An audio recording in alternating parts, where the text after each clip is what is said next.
অনেক গুরুত্বপূর্ণ ইবাদত রোজা। মুহতারাম ভাইরা, এই গুরুত্বপূর্ণ ইবাদতটা পালন করলে আল্লাহ পাক আমাদেরকে অনেক ফজিলত দান করছে। এর মধ্যে এসেছে যে রোজা আমার জন্য, আমি আল্লাহ নিজেই এটার প্রতিদান তোমাদেরকে দান করবো। সুবহানাল্লাহ পড়েন। সুতরাং রোজাটা গুরুত্বপূর্ণ ইবাদত এবং আল্লাহ পাক এটা আমাদেরকে দিয়েছেন যেন বান্দারা তাকওয়া অর্জন করতে পারে। আর তাকওয়া হলো সবচেয়ে বড় সম্পদ একজন মুমিনের জন্য। যার দিলের মধ্যে তাকওয়া আছে, আল্লাহ পাক তাকে জান্নাতের বাসিন্দা বানাবেনই। সুবহানাল্লাহ। আল্লাহ পাক বলছেন, ফাআম্মা মান খাফা মাকামা রাব্বিহি ওয়া নাহান নাফসা আনিল হাওয়া ফাইন্নাল জান্নাতা হিয়াল মাওয়া। বান্দা যদি তাকওয়া অর্জন করতে পারে, আল্লাহর ভয় দিলের মধ্যে বসাতে পারে এবং এটার পাশাপাশি সে মনের খায়েশাত নফসিয়াত থেকে বিরত থাকতে পারে, তো আল্লাহ পাক বলছেন ফাইন্নাল জান্নাতা হিয়াল মাওয়া, জান্নাতের উচ্চ স্থান আমি আল্লাহ তার জন্য বরাদ্দ করে দিলাম। সুবহানাল্লাহ পড়েন। আমার ভাইরা, এই জন্য রব্বুল আলামিন আমাদেরকে সিয়াম নামক এই সুন্দর ইবাদতটা দান করেছেন, লাআল্লাকুম তাত্তাকুন, যাতে করে আমরা সিয়াম পালন করার মাধ্যমে তাকওয়া অর্জন করতে পারি। যদি বান্দা মুমিন মুসলমানেরা রোজা রাখার মাধ্যমে তাকওয়াবান হয়ে যেতে পারে, আল্লাহ রব্বুল আলামিন আমাদেরকে বিশেষ 6টা পুরস্কার দান করবেন। সুবহানাল্লাহ পড়েন। বিশ্ব নবী হাদিসের মধ্যে জানায়া দিলেন, ও রোজাদাররা শোনো, আল্লাহ পাক তোমাদের জন্য 6টি স্পেশাল পুরস্কার দান করেছেন। 1 নাম্বার পুরস্কার হলো, রোজাদার সারাদিন না খাওয়ার কারণে তাদের মুখের মধ্যে এক ধরনের গন্ধ হয়ে যায়, দুর্গন্ধ দেখা দেয়। আল্লাহ পাক বলছেন, বান্দারা শোনো, এই দুর্গন্ধটার কারণে তোমার মন খারাপের কিছু নাই। আমি আল্লাহ যারা রোজার হক আদায় করে সিয়াম পালন করবে, আমি রব কথা দিলাম ওই বান্দাদেরকে কাল কিয়ামতের দিন কঠিন সময় রোজা রাখার কারণে যে মুখে দুর্গন্ধ হয়েছিল, ওই দুর্গন্ধের পরিবর্তে আমি আল্লাহ তার মুখ দিয়ে মিশকের ন্যায় সুগার বের করে দেব। সুবহানাল্লাহ। তার মানে হলো রোজাদারের মুখের গন্ধটা আল্লাহ পাকের কাছে মিশকের মতো দামি একটি গন্ধ। সুবহানাল্লাহ পড়েন। এটা একটি আমাদের স্পেশাল পুরস্কার। সম্মানিত ভাইরা, বিশ্বনবীর পরে জানায়া দিলেন, যারা রোজার হক আদায় করে সঠিক পদ্ধতিতে সিয়াম পালন করবে, রোজার যেই নিয়ম কানুন আছে এগুলোকে পরিপূর্ণ মানবে, ওদের জন্য আল্লাহ রব্বুল আলামিন 2য় নাম্বার পুরস্কার দান করবেন। আল্লাহ রব্বুল আলামিন জানালেন বিশ্বনবীর মাধ্যমে, দুনিয়ার মানুষ শোনো, তুমি সারা জীবন গুনাহ করেছো, তুমি বারবার দোয়া করতেছো, তোমার শরীরের মধ্যে হারাম প্রবেশ করার কারণে তোমার দোয়া কিন্তু কবুল হতেছে না, সঙ্গে সঙ্গে তোমার দোয়া কবুল হচ্ছে না। তুমি দোয়া করতেছো, আল্লাহ তুমি আমাকে মাফ করে দাও, আবার অমুক সমস্যা আমাকে অমুক সমাধান দিয়ে দাও, আমার ব্যবসার মধ্যে সমস্যা দিয়ে দাও। এই যে দোয়া বারবার করার পরেও দোয়া কবুল হয় না, এটার কারণ মুহাদ্দিসে কেরামগণ বলেছেন, যার মধ্যে হারাম খাবার প্রবেশ করবে, যার শরীরে হারাম খাবার থাকবে, ও যতই দোয়া করুক না কেন, সঙ্গে সঙ্গে সেই দোয়া স্বাভাবিকভাবে কবুল হবে না।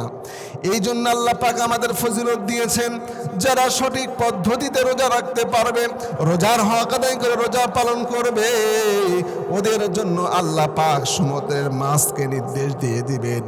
সমুদ্রের মাছ রোজার সাহরি থেকে ইফতার পর্যন্ত সারাদিন রোজা সঠিকভাবে পালনের জন্য ওই বান্দার মাগফিরাতের দোয়া সমুদ্রের মাছ পর্যন্ত কন্টিনিউ করতে থাকবে। সুবহানাল্লাহ।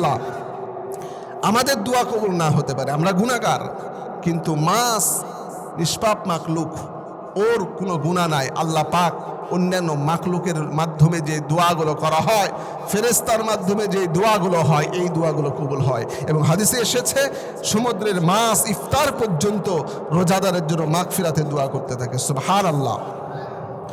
আমার ভাইরা, এখানে শেষ নয়, হাদিসের মধ্যে এসেছে, বিশ্বনবী বলছেন, যারা সিয়াম সঠিকভাবে পালন করবে, আল্লাহ পাক তাদের জন্য একটা গুরুত্বপূর্ণ স্পেশাল পুরস্কার দান করবেন। হাদিসের মধ্যে বলা হচ্ছে, যারা সিয়াম পালন করবে ওদের জন্য আল্লাহ রব্বুল আলামিন আসমানের ফেরেশতা দিয়ে তার নামে, তার জন্য প্রতিদিন তার নামের জান্নাতটাকে সুসজ্জিত করা হয়।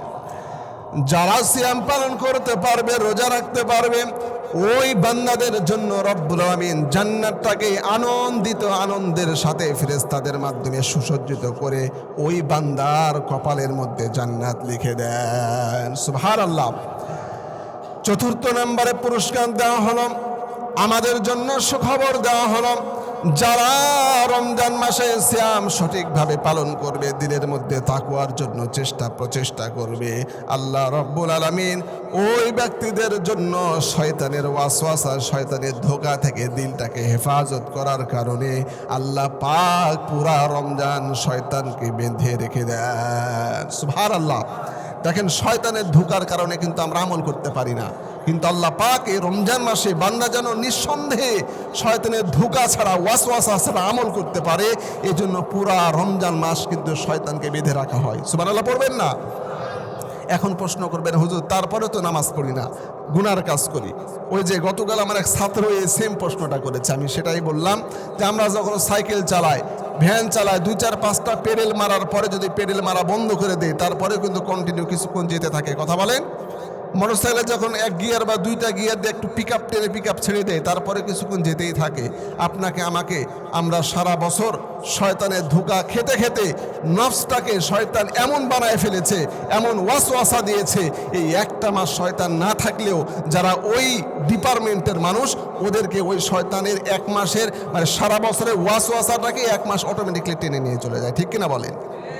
এই জন্য শয়তানকে প্রতিহত করে আমাদেরকে আল্লাহর মুখে হতে হবে, আল্লাহমুখী হতে হবে, আল্লাহর পথে আসতে হবে। আর এই কারণে আল্লাহ পাক শয়তানকে বন্দী করে রেখেছেন একটা মাস, যেন এই অন্তত 1 মাস আমার বান্দারা আমার জন্য ইবাদত ভালোভাবে করতে পারে। সুবহানাল্লাহ পড়েন।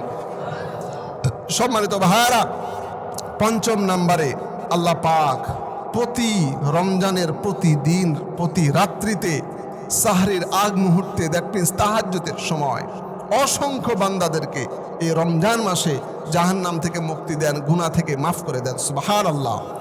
রমজানের শেষ রাতে আল্লাহ পাক রোজাদারকে ক্ষমা করে দেন। সুবহানাল্লাহ পড়ে। আরে আরো জোরে বলেন সুবহানাল্লাহ।